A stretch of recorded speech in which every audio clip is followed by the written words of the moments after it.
nouvelle fois, Ulysse et ses compagnons errent pendant plusieurs jours sur la mer avant de trouver une île, une terre pour se reposer. Le seul bateau qui a réchappé de l'attaque des géants est désormais amarré.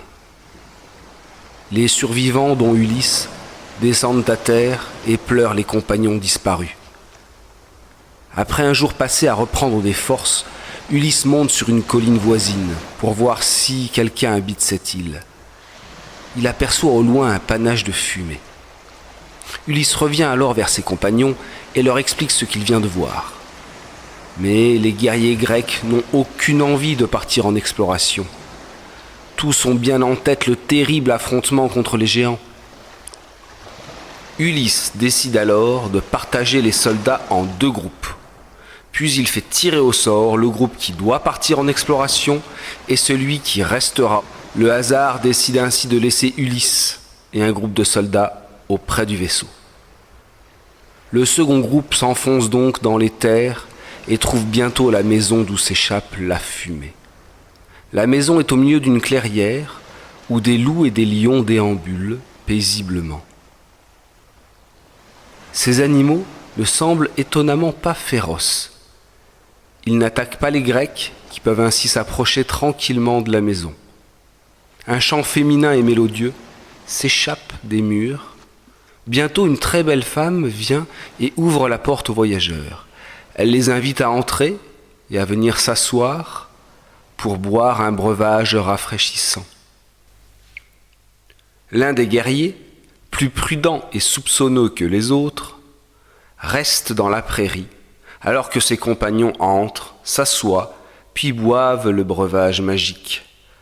La femme qui leur a offert n'est autre que la magicienne Circé, et le breuvage est en réalité une potion transformant en cochon quiconque la boit. Les soldats sont immédiatement changés en porcs, et Circé les jette dans sa porcherie, puis leur donne des glands à manger. Le soldat resté à l'extérieur est saisi d'une immense frayeur. Il s'échappe en courant et rejoint Ulysse au plus vite. Il explique à son roi ce qu'il vient de voir. Ulysse se saisit alors immédiatement de son glaive et de son arc. Il dit aux soldats de rester là, auprès du navire. Puis il part seul vers la maison de la magicienne. En chemin, il rencontre un jeune homme qui lui propose un antidote. Il lui donne une plante qui doit permettre d'éviter à Ulysse d'être transformé en porc lorsqu'il ingurgitera la boisson de la magicienne. Ce jeune homme n'est autre que Hermès, le messager des dieux. Une fois l'herbe donnée à Ulysse, il quitte les lieux et rentre sur l'Olympe. Après avoir pris l'antidote, Ulysse se dirige vers la maison de Circé.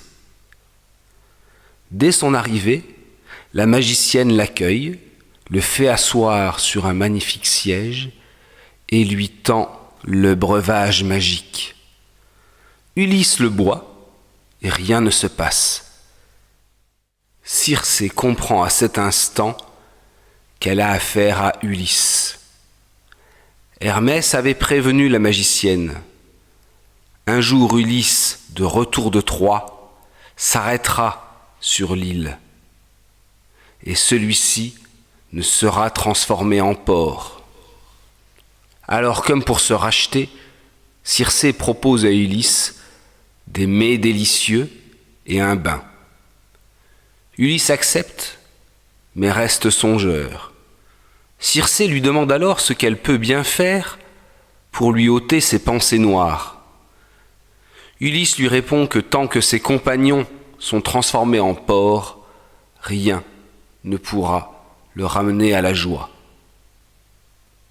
Alors Circé décide d'aller chercher les porcs, lève son enchantement et offre à chacun un festin. Ce festin dure 1 année entière. Pendant tout ce temps, Ulysse et ses compagnons en oublient Ithaque.